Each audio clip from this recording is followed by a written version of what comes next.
Michael Andrew Fox O.C., born June 9, 1961, known professionally as Michael J. Fox, is a Canadian-American former actor, comedian, author, film producer, and activist with a film and television career spanning from the 1970s. He starred in the Back to the Future trilogy in which he portrayed Marty McFly. On television, he played Alex P. Keaton on the American sitcom Family Ties, 1982 to 1989, and Mike Flaherty on the ABC sitcom Spin City, 1996 to 2000. He has won 5 Primetime Emmy Awards, 4 Golden Globe Awards, a Grammy Award, and 2 Screen Actors Guild Awards.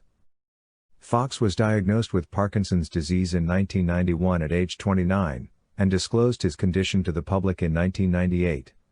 He semi-retired from acting in 2000 as the symptoms of the disease worsened. He has since become an advocate for research toward finding a cure, and founded the Michael J. Fox Foundation. Sweden's Karolinska Institute gave him an honorary doctorate on March 5, 2010 for his work advocating a cure for Parkinson's disease. 3. Since 1999, Fox has mainly worked as a voice-over actor in films such as Stuart Little in Disney's Atlantis, The Lost Empire. On the CBS TV show The Good Wife, he earned Emmy nominations for 3 consecutive years for his recurring role as crafty attorney Louis Canning. 4. He has also taken recurring guest roles and cameo appearances in Boston Legal, Scrubs, Curb Your Enthusiasm, Rescue Me, and Designated Survivor. He has written 4 books: Lucky Man, a memoir, 2002, Always Looking Up, The Adventures of an Incurable Optimist, 2009, A Funny Thing Happened on the Way to the Future, Twists and Turns and Lessons Learned, 2010, and No Time Like the Future, An Optimist Considers Mortality, 2020. He was appointed an Officer of the Order of Canada in 2010-5, and was also inducted into Canada's Walk of Fame in 2000. 6. In 2020, Fox retired from acting due to his worsening health. 7. Fox was born Michael Andrew Fox in Edmonton, Alberta, Canada on June 9, 1961 to Phyllis, née Piper, an actress and payroll clerk, and William Fox, a police officer and Canadian Forces member. He is of Irish, English and Scottish descent. 8, 9, 10. His family lived in various cities and towns across Canada because of his father's career. 8. They finally moved to Burnaby, a large suburb of Vancouver, British Columbia, when his father retired in 1971. His father died on January 6, 1990 from a heart attack. 11. Fox attended Burnaby Central Secondary School, and now has a theater named for him at Burnaby South Secondary. 12. At age 15, Fox starred in the Canadian television series Leo and Me, produced by the Canadian Broadcasting Corporation, and in 1979, at age 18, he moved to Los Angeles to further his acting career. Shortly after his marriage, he decided to move back to Vancouver. 8. Fox is one of 4 members of the Leo and Me cast and crew who eventually developed Parkinson's disease in midlife, an unusually high number that led to some investigation as to whether an environmental factor may have played a role. 13. 14. Fox was discovered by producer Ronald Shedlow and made his American television debut in the television film Letters from Frank, credited under the name Michael Fox. He intended to continue to use the name, but when he registered with the Screen Actors Guild, which requires unique registration names to avoid credit ambiguities, and the possibility that royalty checks would be sent to the wrong actors, he discovered that Michael Fox, a veteran character actor, was already registered under the name. 8. As he explained in his autobiography, Lucky Man, a memoir and in interviews, he needed to come up with a different name. He did not like the sound of Michael A. Fox during a time when Fox was coming to mean attractive and because his A sounded too much like the Canadian A. He also didn't like the sound of Andrew or Andy, so he decided to adopt a new middle initial and settled on J, as a tribute to actor Michael J. Pollard. 11. Fox's first feature film roles were Midnight Madness, 1980, and Class of 1984, 1982, credited in both as Michael Fox. Shortly afterward, he began playing young Republican Alex P. Keaton in the show Family Ties, which aired on NBC for 7 seasons from 1980-89. In an interview with Jimmy Fallon in April 2014, Fox stated he negotiated the role at a payphone at Pioneer Chicken. He received the role only after Matthew Broderick was unavailable.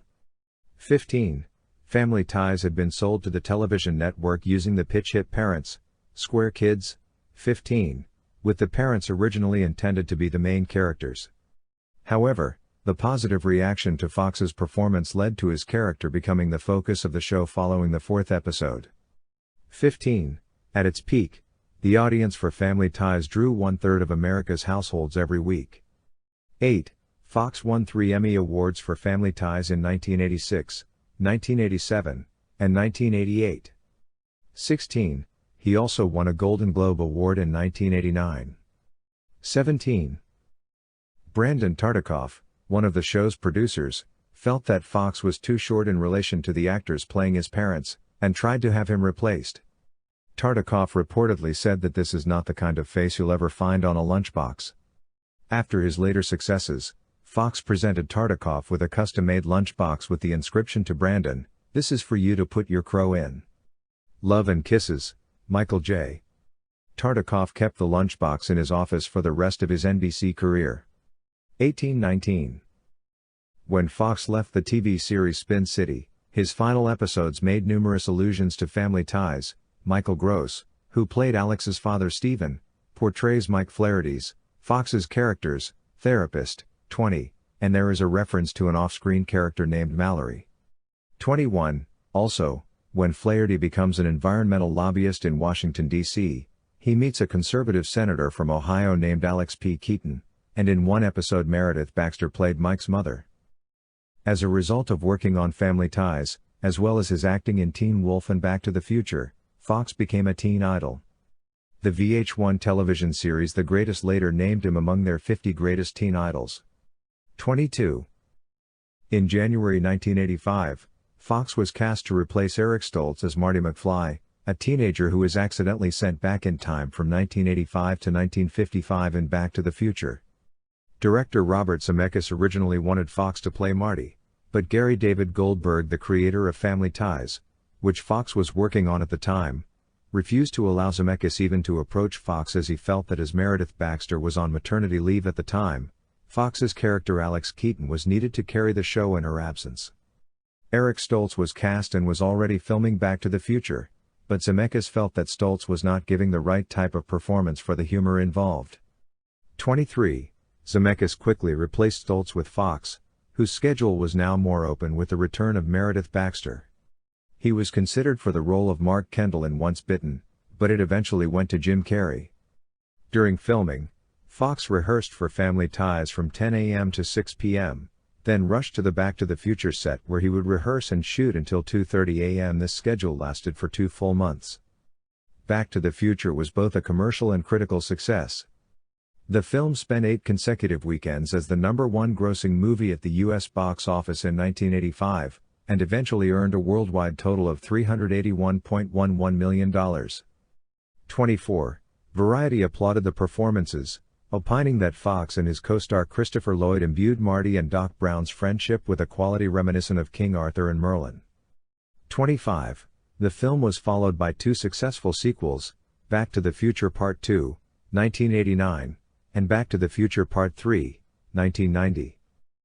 During and immediately after the Back to the Future trilogy, Fox starred in Teen Wolf, 1985, Light of Day, 1987, The Secret of My Success, 1987, Bright Lights, Big City, 1988, and Casualties of War, 1989. In The Secret of My Success, Fox played a recent graduate from Kansas State University who moves to New York City, where he has to deal with the ups and downs of the business world. The film was successful at the box office, grossing $110 million worldwide. 26. Roger Ebert in the Chicago Sun-Times wrote, "Fox provides a fairly desperate center for the film. It could not have been much fun for him to follow the movie's arbitrary shifts of mood, from sitcom to slapstick, from sex farce to boardroom brawls." 27.